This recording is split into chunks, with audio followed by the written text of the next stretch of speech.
देखी है तकसीम गवाह बनकर, आज फिरकों में बट रहे हैं मदहोश बनकर। बटी थी तब सरहदें, आज बट रहे हैं वतन परस्त बनकर। नमस्कार, मैं विवेक शर्मा हाजिर हूँ। भाजपा का विभाजन, भविष्य का स्मृति दिवस और सियासत का दरबार 14 अगस्त 2021 से लगना शुरू हुआ है। भारत का सांस्कृतिक मंत्रालय पार्टीशन हॉरर रिमेम्बरेंस डे की एसओपी अर्थात स्टैंडिंग ऑपरेटिंग प्रोसीजर तैयार करता है। सियासत के बाजार में पुराना सामान नए ब्रांड के साथ बेचा जा रहा है। पुरानी खूबियां गायब हैं, वही लेकर उपस्थित हूं। 15 अगस्त 1947 के पार्टीशन के पश्चात 6 सितंबर 1947 को ministry of relief and rehabilitation अर्थात राहत एवं पुनर्वास मंत्रालय का गठन कर दिया गया था। के.सी. योगी ने मंत्री परिषद के नाते पदभार संभाल लिया था। बंगाल से थे, वो पेशे से वकील थे। 1950 में संसद ने एडमिनिस्ट्रेशनल इक्विटी प्रॉपर्टी एक्ट का गठन किया था और संपत्तियों को पारदर्शिता से विस्थापितों को दिया जा सके। 1954 में पाकिस्तान से विस्थापितों के लिए displaced person compensation and rehabilitation act 1954 का गठन हुआ मुआवजे को लेकर के। लेकिन हमारे महामानव सियासत की दुकान में नेहरू और जिन्ना की महत्वाकांक्षाओं को बेच रहे हैं। नेहरू आर्कवाई में लिखा है कि जवाहरलाल नेहरू ने 18 अक्टूबर 1953 के आउटस्टैंडिंग क्वेश्चन नोट में selected work Jawaharlal Nehru second series volume number 24 के पेज नंबर 457 टू 459 में स्पष्ट लिखा है कि पंडित नेहरू ने अपने भाषणों में कहा है कि भारतीय विस्थापितों का नुकसान 1:5 की रेशो में हुआ है। भारतीयों की जो संपत्ति पाकिस्तान में रह गई थी 1947 के समय, उनके अगर आर्थिक आंकड़ों का हिसाब लिया जाए तो वो लगभग 500 करोड़ की थी। और जो यहाँ से पाकिस्तान गए, जो कुछ लोग यहाँ से माइग्रेट किए, उनकी लगभग 100 करोड़ थी। ये 1947 के आंकड़े हैं, अब तो अरबों में है। अब स्वयंसेवक कहेंगे यही तो हम कह रहे हैं। देश भी तो यही जानना चाहता है कि आरएसएस तब क्यों नहीं बोला। 1947 के पार्टीशन के समय संघ की किसी बैठक या अंग्रेजों के सामने कोई आपत्ति दर्ज हुई?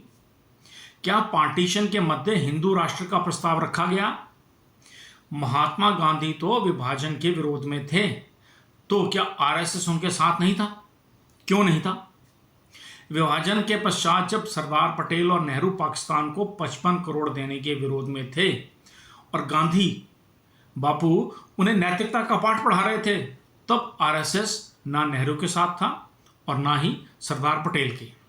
जब नाथूराम गोडसे ने विरोध में गांधी को गोली मारी, तब खुलकर संघ गोडसे के साथ भी नहीं था।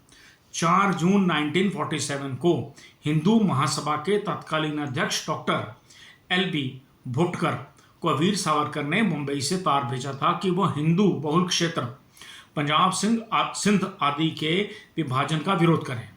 तब भी आरएसएस सावरकर के साथ नहीं था। ये जो हिंदू राष्ट्र की कल्पना है, ये वीर सावरकर की थी। वीर सावरकर 27 फरवरी 1966 को अपनी सांसारिक यात्रा समाप्त करके चले गए।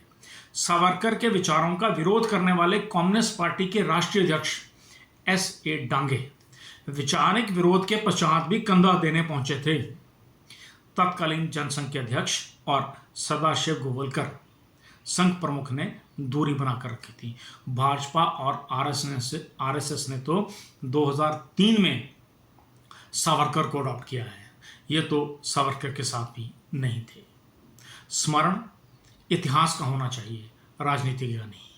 अगर सच में नरेंद्र मोदी इस पीड़ा को कम करना चाहते हैं तो आज भी देश में जम्मू कश्मीर, पंजाब, हरियाणा, राजस्थान की अदालतों या दिल्ली की अदालतों में पार्टीशन के जो प्रॉपर्टी को लेकर के अनेक मुकदमे पेंडिंग हैं। कुछ लोग विदेश चले गए भारत छोड़कर, और आज भी पाकिस्तान के साथ अपनी संपत्तियों को लेकर के इंटरनेशनल कोर्ट में खड़े हैं। उनको न्याय दिलाने के लिए सरकार को फास्ट ट्रैक न्यायालय का गठन करने की आवश्यकता है।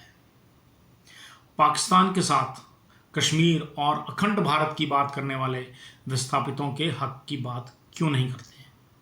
क्योंकि राहत पाने वाले मुट्ठी भर हैं। सियासत का वोट बैंक बहुत बड़ा है।